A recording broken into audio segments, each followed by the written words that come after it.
Jesus, there's a lot I've been contemplating in my mind. Please relieve the suffering of a few souls. In your mercy, Lord, come to their aid, and I pray for breakthrough.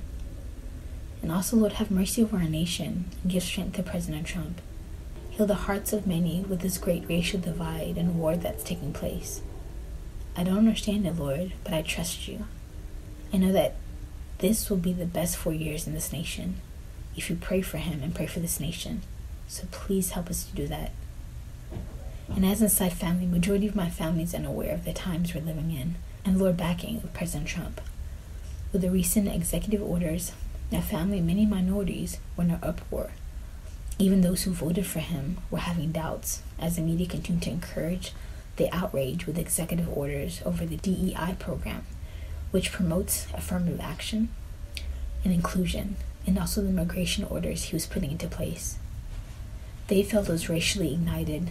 While I tried to make sense of it, I knew that, as Jesus said, many in our nation come through the form of immigration, but have been sent by our enemies as spies and soldiers in waiting. So he's really cleaning us up, though it seems harsh and hard for many to understand. I just want to hear from the Lord on what he had to say about it, so I can encourage a few that they did make the right choice in voting for him. Jesus also mentioned the battle would begin once he got into office.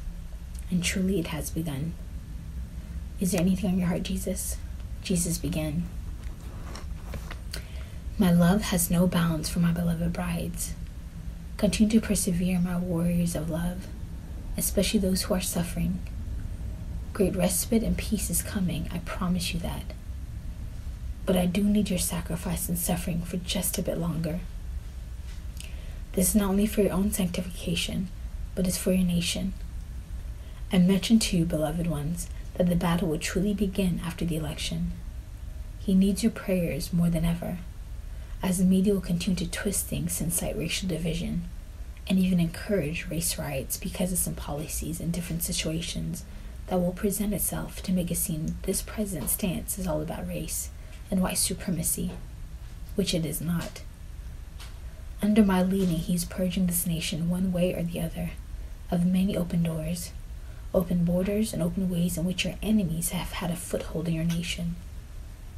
My beloved people, your nation was slated not only for judgment, but for destruction. You have no idea. Although these policies may seem harsh, it is for the good of the people in the country. In time, many will see. There are many who had entered the nation with ill intentions, the cartels, decel soldiers, and terrorists waiting in the wings for the call, when your nation would implode from the inside out, not from the outside, but from the inside out.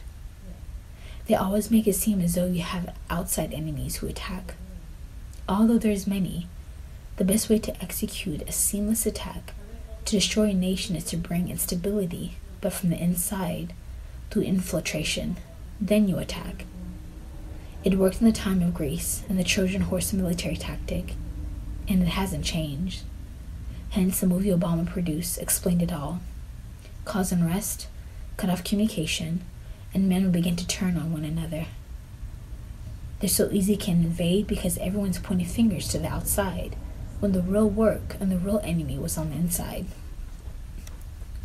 And as an aside family, the movie Jesus is speaking about is called Leave the World Behind. Jesus continued, the same with 9/11. So to my beloved ones who have been perplexed, even unsure and offended by the recent orders and laws your president has enacted, trust me, it will work out well. Look to me for justice alone, not your government. Look to me for protection alone, not your government. And know that although innocent ones may be affected by this cleanup, it is working for the good of your nation to be secure, protected, and covered. Again, because before it was wide open and naked. The previous presidency made sure of that. For they had made their bed with the Queen of Heaven, the Queen of Sorcery, to leave you uncovered and lying in bed with your enemies. Jeremiah 7:18. However, President Trump has come to kick her out, cover this nation again with the red, white stripes, which signify my blood, and with the stars, which signify patriotism. A man who is not perfect, but a man who will do my will. And so loves this nation, even with his life, as I have loved her and restored her back to me, even if it's for a little time. So trust me, my beloved ones. Pray for him fervently. Pray for the hearts of the minorities for healing, for understanding the strongholds of racism to come down, that they may see and hear with a heart that is free and not in captivity to bitterness and lies.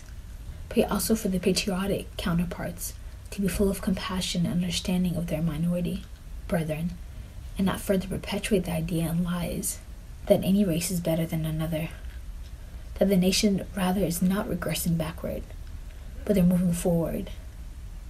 Satan has indeed begun stirring the racial storm to use it as smoke screens to blind many on both sides. Pray against it, my beloved brides, and stand behind me and your president. And that was the end of Jesus' message.